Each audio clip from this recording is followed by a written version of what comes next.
Bonjour, ici Dominique Labelle, physiothérapeute chez Accès Physio. Aujourd'hui, un exercice, un mouvement qu'on voit fréquemment, la rotation externe, la rotation latérale de l'épaule du bras. Donc, on peut le voir fréquemment avec différents outils, par exemple avec un élastique, avec une poulie ou avec un poids libre. Aujourd'hui, je vais vous parler brièvement des différences qu'on peut voir avec ces différents outils-là. Tout d'abord, on utilise souvent un élastique comme ceci. L'avantage de l'élastique, c'est que c'est facile à installer, c'est pas lourd. Par exemple, les patients peuvent tout simplement l'installer sur une poignée de porte ou faire un petit nœud puis l'attacher derrière la porte. Donc, c'est facile à installer.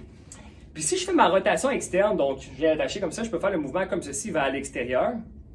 Le petit désavantage, par contre, c'est que au début du mouvement, l'élastique est moins étiré, c'est plus facile. Donc, le mouvement au début, il est pas mal facile. Le muscle est en position d'étirement, il est plus fort. Puis quand on arrive en étirement comme ça, l'élastique est beaucoup plus fort. Donc, la résistance change. Il y a moins de résistance ici, plus de résistance ici. Cependant, ça peut être un avantage, par exemple, si on veut pratiquer un peu plus de vitesse, par exemple, quand on accélère, mais il y a une décélération à la fin du mouvement pour ne pas aller trop loin. Et là, vu qu'on peut accélérer, le poids est un peu plus, il y a plus de tension finalement, l'élastique à la fin du mouvement. Donc, ça peut être intéressant aussi pour certains patients pour faire un peu plus de vitesse. Donc, le désavantage, c'est que la force de l'élastique n'est pas constante au début du mouvement et à la fin. Mais l'avantage, c'est que c'est facile à installer pour les patients et tout. Donc, la rotation externe avec un élastique. Et d'ailleurs, il existe plusieurs tensions au niveau des élastiques. On peut en avoir des plus faciles ou des plus difficiles. Ensuite, la poulie. L'avantage de la poulie, c'est que le poids reste constant pendant le mouvement. Donc là, j'ai installé ma poulie ici et je peux faire donc mon mouvement de rotation latérale comme ceci. Et puis, que je sois ici ou ici, ma charge est la même. Cependant, le désavantage, c'est que c'est pas tout le monde qui a une poulie à la maison.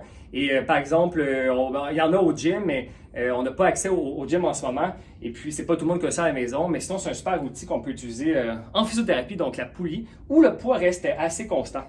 Et puis, le poids libre, donc on voit fréquemment la rotation externe comme ceci, donc avec un poids. Ça vient travailler en fait surtout quand je suis debout comme ça. Le poids, c'est contre la gravité. Donc, je travaille de façon isométrique, les fléchisseurs de mon coude, par exemple, le bicep, pour pas que le poids tombe. Donc, je n'ai pas le temps de travailler ma rotation externe de l'épaule.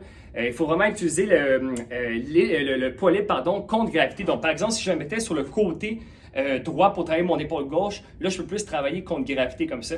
Donc, chacun des outils a une utilité. L'important, c'est de trouver celui qui est plus facile à faire pour vous et celui qui correspond à vos besoins. Donc, voilà la différence très brièvement entre le poids libre, l'élastique et la poulie. Merci, à une prochaine capsule.